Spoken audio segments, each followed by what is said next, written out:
Die Leuze-Gruppe ist ein generationsübergreifendes Familienunternehmen und hat ihre Wurzeln in den 60er Jahren.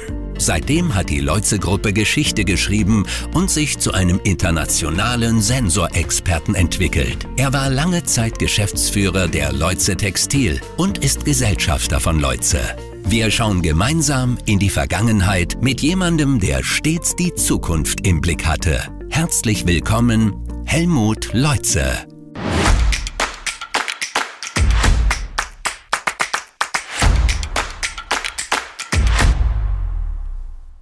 Helmut Leuze kann uns sehr viel erzählen über die Entwicklung, aber auch über die Entstehung des Unternehmens, das sich doch öfters sehr gewandelt hat. Wie ging das Ganze los?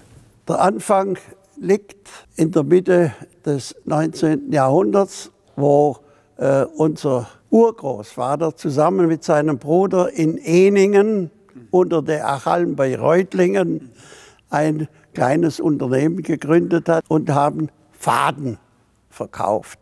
Das ist also der eigentliche Ursprung. Der Urgroßvater, der ist dann auch gleich mit seiner Kutsche nach Unterlenningen gefahren und hat es angeschaut und gesagt, das ist genau das, was wir suchen. Aufgrund der Wasserkraft, die man gehabt hat, hat man dann auf mechanische Stühle umgestellt und hat dann, nachdem er für die Weberei auch Garn braucht, zusätzlich noch eine Spinnerei dazu genommen.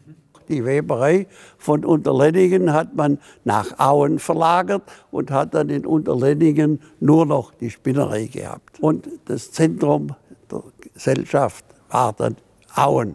Wie war die Situation, als Sie eingestiegen sind? Das erste Mal haben wir 100-jähriges Jubiläum gehabt. Und mein Vater hat sich dann entschlossen, uns in die Geschäftsleitung und als Gesellschafter einzusetzen. In der nächsten Generation haben das große Glück gehabt, dass wir zu dritt waren. Der Nachteil lag darin, dass das Unternehmen für die 3 Personen zu klein war. Und deshalb auch schon gespürt haben, dass Textil allein auf die Dauer sehr bedrängt war durch Billigimporte. Das natürlich hat unseren Einflussbereich am Schluss dann sehr stark gedämmt, sodass es zum Ausstieg geführt hat. Wie haben Sie dann reagiert? Wir haben dann ein Angebot bekommen über eine Firma in Neuffen, nämlich die Firma Bilomatic, die wir übernehmen konnten.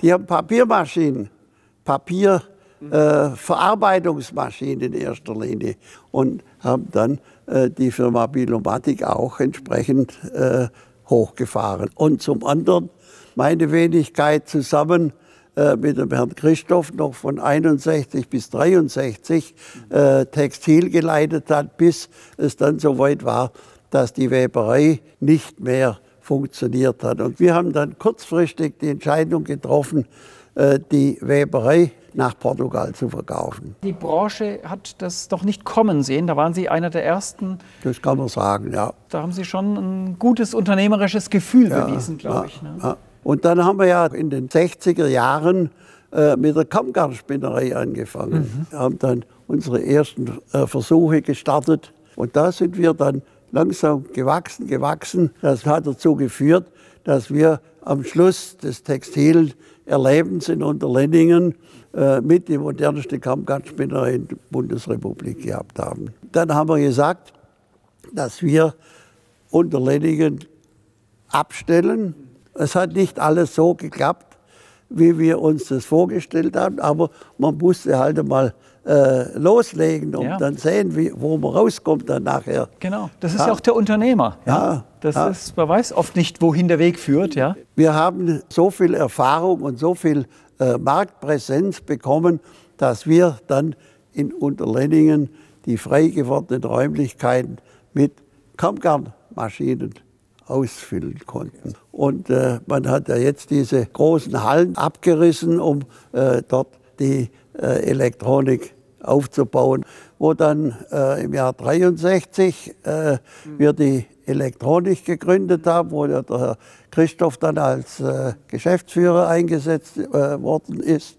Waren sehr stolz und sehr froh, dass die Elektronik sich ausgeweitet hat, dass der Behl seinerzeit noch gute Gewinne abgeworfen hat, haben natürlich dann sehr bedauert, als es dann so weit war, dass wir unser textiles Unternehmen und unsere textile Vergangenheit eigentlich begraben mussten. Im Nachhinein klingt es so, ja okay, wir haben jetzt das gemacht oder jenes, aber das waren ja große, weittragende Entscheidungen, die Sie da getroffen haben. Ja, aber es war nicht so, dass da der einzelne Entscheidungen getroffen hat, der einzelne Geschäftsführer. Die größeren Entscheidungen haben wir immer miteinander am gleichen Tisch getroffen. Wie sehen Sie das mit dem Thema Erben? Was du ererbt von deinen Vätern, erwirb es, um es zu besitzen. Jede Generation hat eine Verpflichtung. Das bedeutet, dass man nicht einfach hinsetzen darf und das genießen, was man da übergeben bekommen hat, sondern man muss in den Fußstapfen weitertreten und muss sich nach vorne bemühen.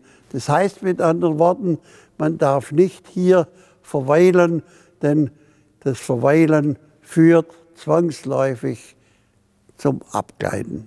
Was können Sie jungen Unternehmern mitgeben? Mut und Bescheidenheit.